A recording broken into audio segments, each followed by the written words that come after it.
Chettinad Cement, perfect concrete choice. 63 years of excellence. கவர்ச்சிகர வாக்குறுதிகளை அளித்து ஆட்சிக்கு வந்த திமுக 4 பங்கு வாக்குறுதிகளை கூட இதுவரை நிறைவேற்றவில்லை என அதிமுக பொதுக்குழுவில் குற்றம் சாட்டிய எடப்பாடி பழனிசாமி, நகராட்சி நிர்வாகம், போக்குவரத்து, மின்சாரம், டாஸ்மாக் என அனைத்து துறைகளிலும் திமுக அரசு ஊழலில் திளைப்பதாக கடுமையாக சாடினார். மேலும் தேர்தலுக்கு முன்பே எத்தனை அமைச்சர்கள் உள்ளே போவார்கள் என்பது தெரியவில்லை என்றும் கூறியுள்ளார். திமுக கவர்ச்சிகரமா 2021 சட்டமன்ற பொதுத் தேர்தலில் சுமார் 525 அறிவிப்புகளை வெளியிட்டாங்க. நிறைவேற்ற முடியாத அறிவிப்புகளை வெளியிட்டு மக்களை ஏமாற்றி கொள்ளைப்புறத்தின் வழியாக ஆட்சிக்கு வந்த பிறகு சுமார் 4% அந்த அறிவிப்பை கூட நிறைவேற்ற முடியாத ஒரு சூழ்நிலை. அதுல முக்கியமானது கல்வி கடன் ரத்துனாங்க, இல்ல கேஸ் சிலிண்டர் மானியம் கொடுக்கல, பெட்ரோல் டீசல் விலை குறைக்கல, நீட் தேர்வு ரத்துனாங்க, அதுக்கு ரகசியம் இருக்குன்னு சொன்னாங்க. இதுவரைக்கும் ரகசியத்தையே சொல்லல துணை முதலமைச்சர். 100 நாள் வேலை திட்டம் 150 நாளாக உயர்த்தப்பட்டாங்க, உயர்த்தல, ஏழை மக்களை ஏமாத்திட்டாங்க. அரசு காலி பணியிடங்கள் அரசாங்கத்தில் 3 லட்சம், அரசு சார்ந்த நிறுவனத்தில் 2 லட்சம், மொத்தம் 5 லட்சம் காலி பணியிடங்கள் நிரப்புனாங்க. இது வரைக்கும் நிரப்பல. எப்ப ஸ்டாலின் நேற்றைய தினம் கூட குறிப்பிடுறார், மேலும் 30 லட்சம் பேர்களுக்கு விதியை தளர்த்தி குடும்ப தலைவிக்கு 1000 ரூபாய் மாதந்தோறும் கொடுப்பதா சொல்றாங்க. அப்படின்னா இன்னும் 4 மாசம் தான் கொடுக்க முடியும். 56 மாதம் கொடுக்கல. குடும்ப தலைவருடைய கஷ்டத்தை பார்த்து கொடுக்கல. அடுத்த ஆண்டு நடைபெறுகின்ற பொது தேர்தலை மனதிலே வைத்துக் கொண்டு திரு ஸ்டாலினுடைய அரசாங்கம் விதியை தளர்த்தி 30 லட்சம் பேர்களுக்கு மேலும் மாதந்தோறும் 1000 ரூபாய் குடும்ப தொகை தருவதாக சொல்லியிருக்கிறாங்க. ஆக தேர்தலுக்காகத்தான் கொடுக்கிறாங்க ஒழிய இந்த குடும்ப தலைவி படுகிற கஷ்டத்துக்காக கொடுக்கல. நீங்கள் எவ்வளவு பணம் கொடுத்தாலும் மக்கள் வாங்கிக் கொள்வார்கள். ஆனால் ஓட்டு மட்டும் அதிமுக கூட்டணிக்கு தான் போடுவாங்க. டெல்டா மாவட்டம் குறுவை சாகுபடி, அந்த சாகுபடி செய்த விவசாயிகள் அந்த விளைந்த நெல்லை அறுவடை செய்து மூட்டை பிடித்து கொள்முதல் நிலையத்துக்கு கொண்டு சென்றால் அந்த கொள்முதல் நிலையத்திலே விவசாயிய நெல்லை கொள்முதல் செய்யாத காரணத்தினாலே தொடர் மழையின் காரணமாக 15 நாட்கள் நெல் கொள்முதல் நிலையத்தை மூடிய காரணத்தினால் விவசாயிகள் கொண்டு வந்த நெல் சாலை ஓரத்தில் குவியலாக குவித்து வைத்திருந்தார்கள். கொள்முதல் நிலையத்திற்கு முன்பாக நெல் மணிகளை குவித்து வைத்திருந்தார்கள். தொடர் மழையின் காரணமாக நெல் மணிகள்லாம் முளைத்து விவசாயிகள் பாதிக்கப்பட்டாங்க. இந்த விவசாயிகளுக்கு ஆறுதல் சொல்ல திமுகவிலிருந்து யாரும் செல்லல. திரு உதயநிதி டெல்டா மாவட்டத்துக்கு போன அறிவிச்சாங்க, பத்திரிகையில பார்த்தேன். பரவாயில்ல, விவசாயிகளுக்கு ஆறுதல் சொல்ல போகிறார் என்று நினைத்தேன்.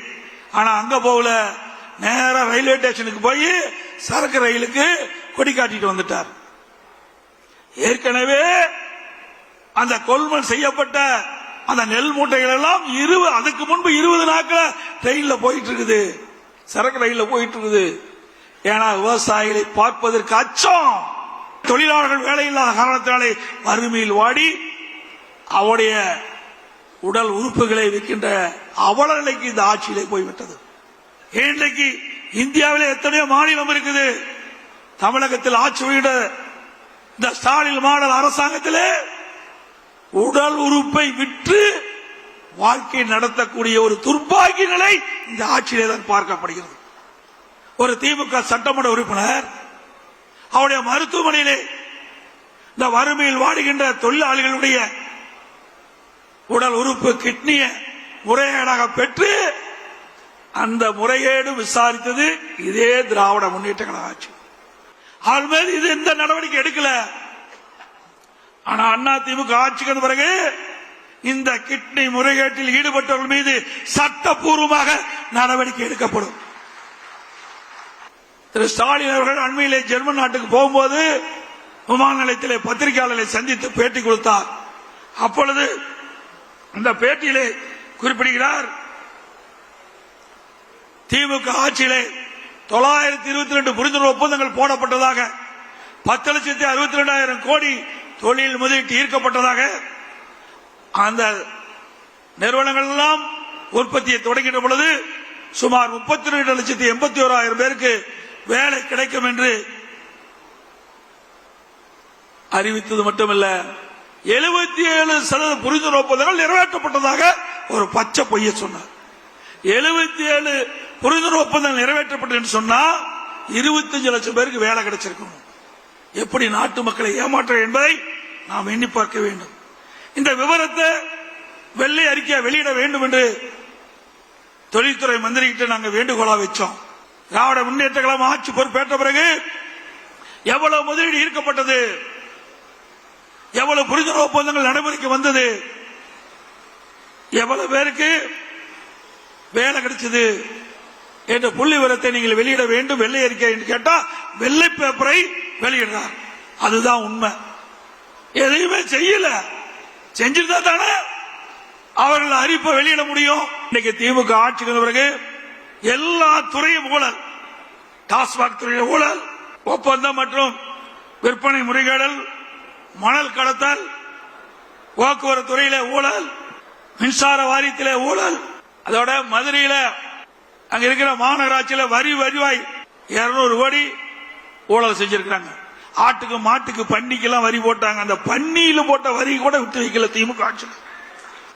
இப்பொழுது நகராட்சி குடிநீர் வழங்குகின்ற அமைச்சர் இன்றைக்கு அமலாக்கத்துறை பல்வேறு ஊழல் பட்டியல காவல்துறைக்கு அனுப்பிச்சிருக்கிறாங்க. எஃப்ஐஆர் போடணும். முதலா ஒருத்தர் போக போறார். முதலா ஒருத்தர் போக போறார். படிப்படியா போவாங்க. ஆக இன்னும் 2-3 மாதம் இருக்குது. 100 நாள் தான் இருக்குது தேர்தலுக்கு. அந்த 100 நாள்ல எத்தனை திமுக அமைச்சர்கள் எங்கு போவாங்க தெரியும். பத்திரமான இடத்துக்கு போவாங்க. Chettinad Cement, perfect concrete choice. 63 years of excellence.